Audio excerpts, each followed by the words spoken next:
Welcome to another episode of Battleground Chats on the sidelines of RMIA 2026 in Canberra. And I'm really pleased to have Narayan join me. Jag, thank you for being on Battleground Chats.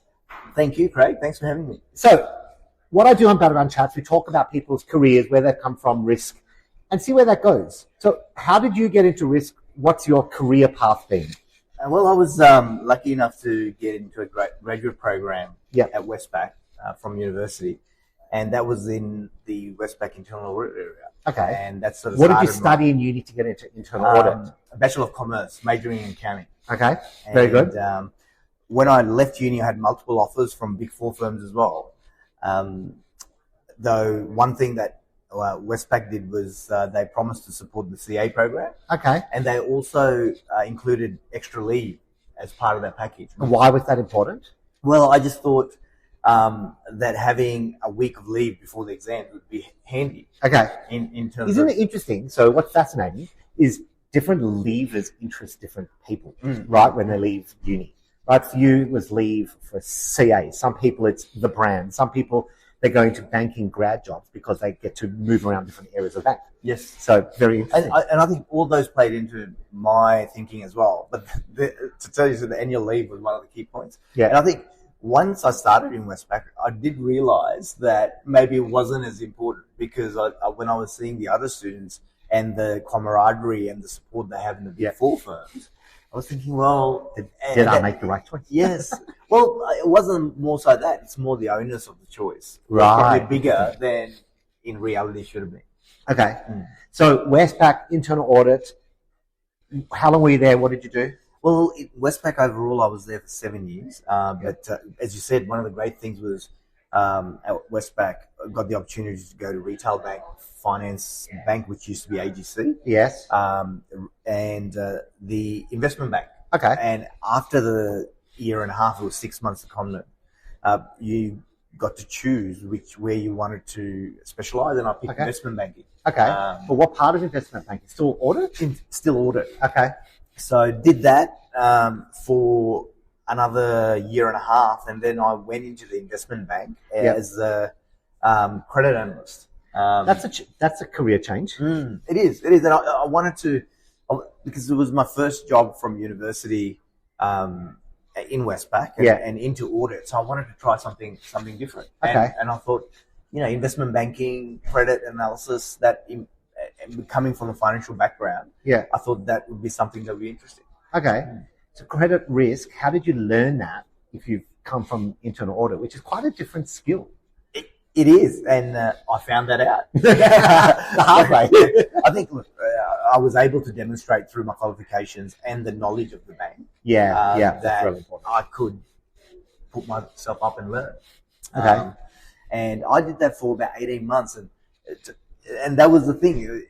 After 18 months, I got my CA. Okay. And I said to... So you're still doing your CA as you made this change? Yes. That's really interesting. And I said to my manager, look, I'm a CA now, so this is what the market is offering. Yeah. And his view was, well, you've only been a credit analyst for 18 months. This is, this is what that market's offering. And that comes with experience, and what you're thinking about in this CA role is not going to happen for another 5 years. And I was just like, okay, well, deflated. Yeah, I'm not totally happy with that response. And then I went into Caltex.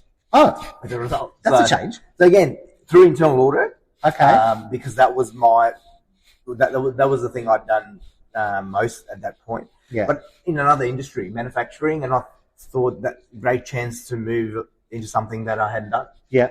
All in Australia? All in Australia. Caltex could be anywhere. Yeah, it was in Sydney. Okay. In Sydney. So you internal auditing Caltex. Yep.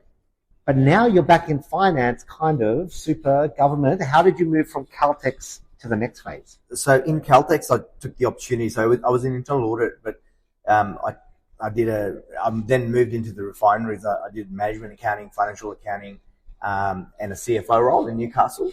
Fascinating. Using your CA the CA qualifications. And I thought this is a great opportunity. Caltex was good to do that.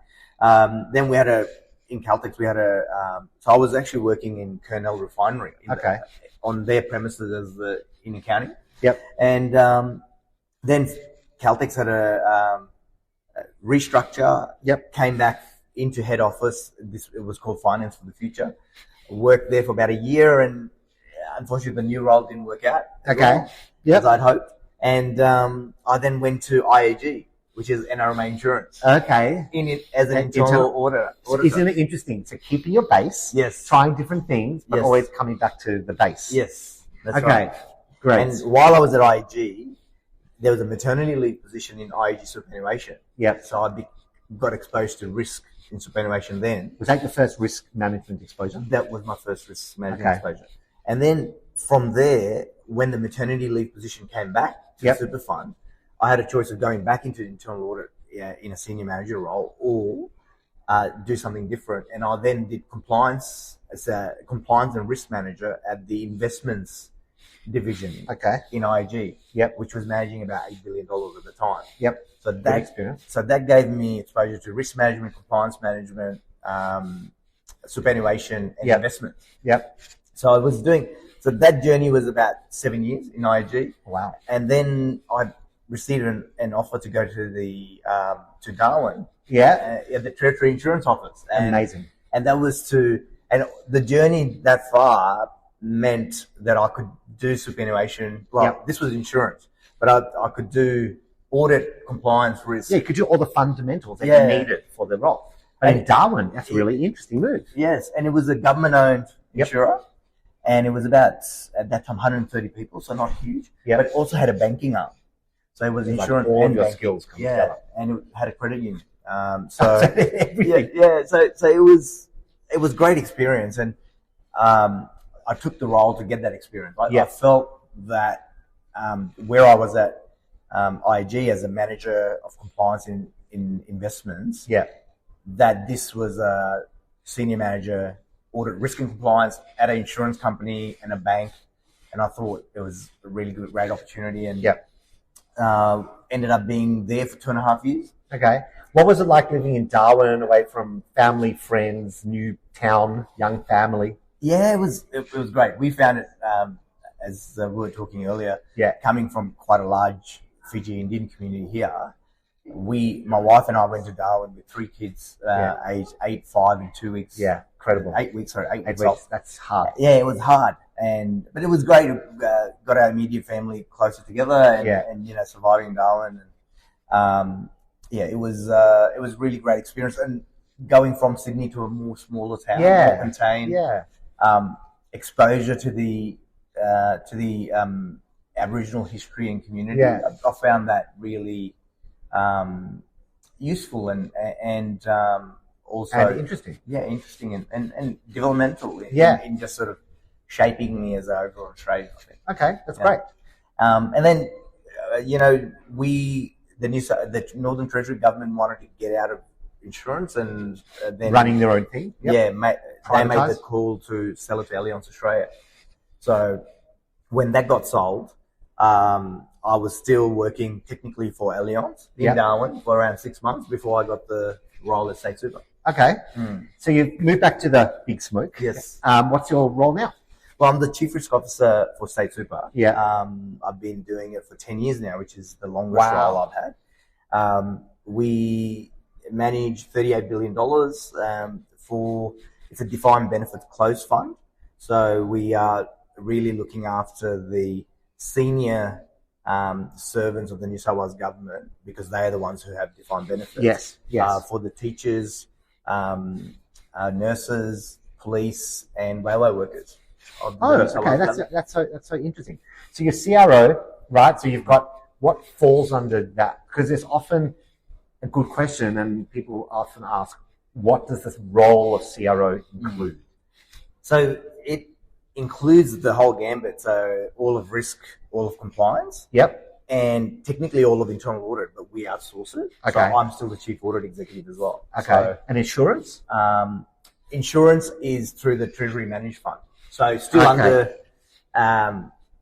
my remit as well. But we're a captive, like as part of the New South Wales Government Agency, we don't actually go outside of the TMF. Which is the Treasury Managed Fund. Okay. Very interesting. So now let's talk some industry stuff, right? So your career, you've done internal audit, you've done credit, you've done risk, you've done compliance. So what's your take on where the industry is going? What's the next big thing in risk management, do you think? On the spot, Jag, on the spot. Well, look, I think the superannuation industry, we're at a really, really exciting phase. At this point in time, we are going to manage $4 trillion worth of money for Australians. That gives us a whole lot of leverage and to influence how Australia goes as a country, but also how our industry looks after the life of Australians in retirement. Yes. And I think that's a huge responsibility, but a huge accountability as well. Yeah. So I think superannuation will intrinsically become a more and more important part of the Australian economy. I mean, we are growing at least 9.5%. It's unbelievable. Every year. Think about it. No other industry can really boast about that. Exactly. So for those overseas, every Australian has to contribute minimum 12% of their income, pretty much, into superannuation. So multiply that out. That's a lot of money every week. Yes. It's unbelievable. And it's mandatory, right? So and it's mandatory. So where does risk management fit into that? Does risk management become more important? Does it become just a thing we have to do? Or where does it fit into this growing industry? Yeah. Well, this is your personal my response would be biased, right? But I definitely think it becomes much more important. Yeah. Why?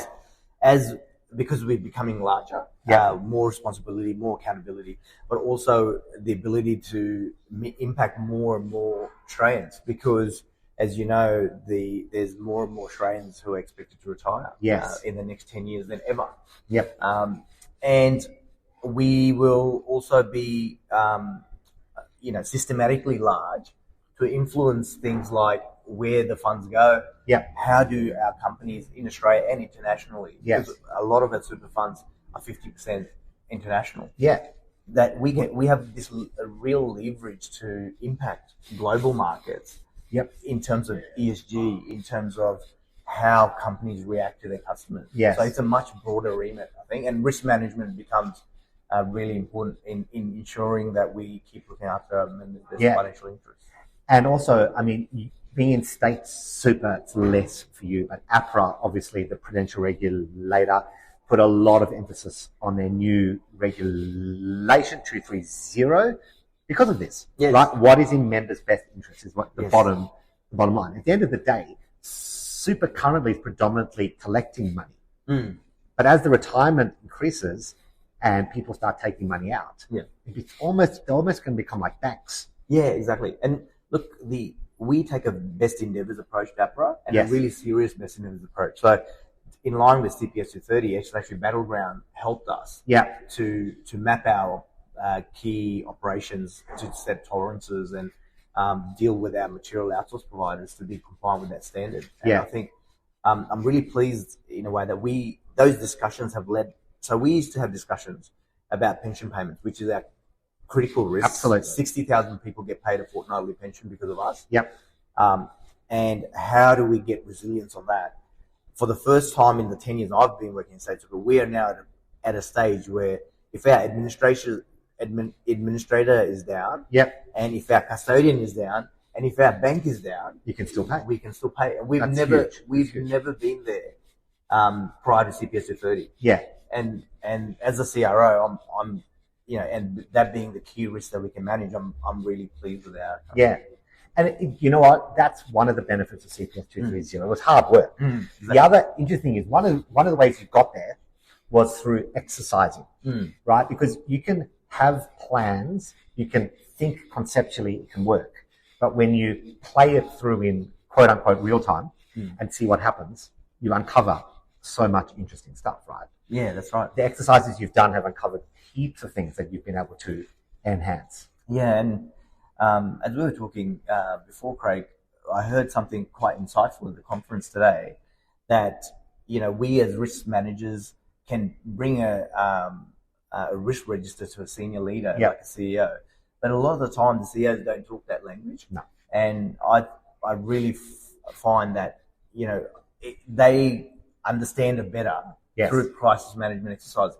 Yes. Because you can talk risk to them Yes. And by forcing them to make decisions Yes. in a controlled environment, Yes. it still gets their brain thinking through risk in a way that me talking through a risk register doesn't. Exactly. So it's quite experiential, right? Forces them to sit there and go, I hadn't thought of that. Yeah, exactly. Yeah, and that's why it's so important to have the CEO involved in the exercises. Yes. We are out of time, Jag. Thank you so much. Thank you for being on Battleground Chats.